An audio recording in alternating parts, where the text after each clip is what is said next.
Tara marigi numidang pung taruka minani funga satpa draida mapam sidai sana was ko bama nomai paiba masak khanda ba mioi kharana haraga pukiba adugi matungda mathangi thangnaba numit haiba tare tang taraga manga gi pung manga makhai muk taba draida hawalgi hospital da sira leire haina dumaina pau phangkiba madudagi hauraga akoi imung manung laikai amasung kairang khungrangi kairanggi khulahunggi prajasin loina na manipur gi leiriba pangan punapanga akoi masidan haukiba nungai taba loina na manipuri jati yemoina leiminariba thawdok sibu pendaba nungai taba punamakta ngasi akoi JC amadi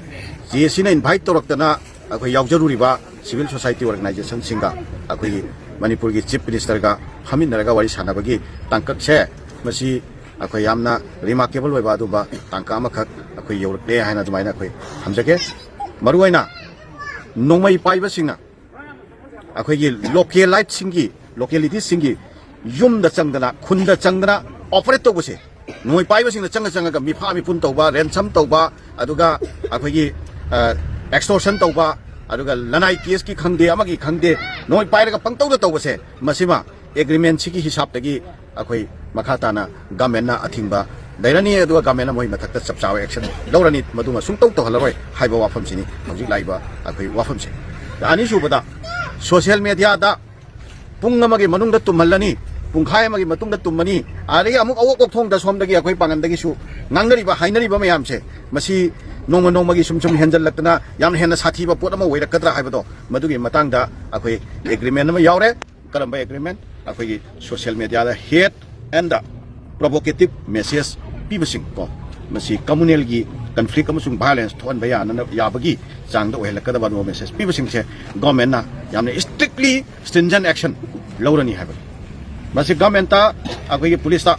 any sibam balai ba taragadi akoi any CSO amana any club amana any lanai person amana akoi any time da magi message o maduga loina na akoi complaint to yare khudakta makoida message thajan ba yare complaint to yare ado makoi action khudakta lawran yanari ba akoi agreement sigi matungina hana jo madugi ain do leitabadi nati ado su thabak koina phajana strictly toram do government strictly tawrani haibani usi thamiba akoi agreement sida biriba potsi aduga makhata na kalino haiba kanda kangrupani gi marakta maitei amsung pangi marakta social media da ngangnagriba mayam china nasagi pangan si yeknaba woina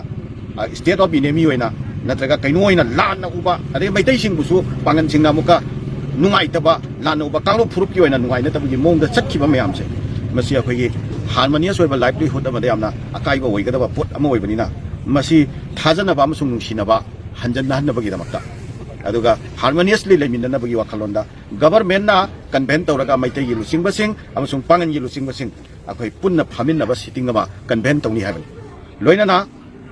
head speech piba amadi ate pamda ba thabak sing tawdana ba loina na hojik thokriba sana was gi wafam se masi government na chapchana proper investigation tawgani loina phangan pham thokpa cherak phangan na ba prosecution gi tawpham thokpa thabak chapchana tawgani habase asi sigi waiba statement nama akoi police department tagi akoi police department gi miyoi amana pigani sumaina leiraba matung sida makhata na akoi leikhidreba sigi imung manung da pigadoriba akoi tengbang se masing asi JC na su demand tawde aduga akoi CSO sing na su demand tawde malamdi akoi mi leikhidra akoi justice demand tawba natana sen thum natraga imung manung gi job demand tawga sarkar da satkada banati haina akoi hana prior oina khanna nei nara matungda akoi demand gi pochi pura ga chatte adubo akoi leikhidra imung manung sigi family gi adumba phangoriba awabado madugi damak yengakanda government na tawba yaba support ado tawgani haiba sigi wafamni sigi manungda akoi yauriba wafam se akoi gi leikhidra sigi next to kin namada masagi mahiga chanaba thak amada mangonda ade iban mangonda mahiga chanadra phawada cabinet ki adumba warepam lauraga magi criteria to semtu oga mangonda adumba tenoma sarkar gi job ama pigani haibani ko aduga loina na akoi family da benefit ex gratia na singba adu singdu su provide tawni haibani ko sima leire makha tarakpada koina haijaning base masi haujik manipur da akoi am miscreant singna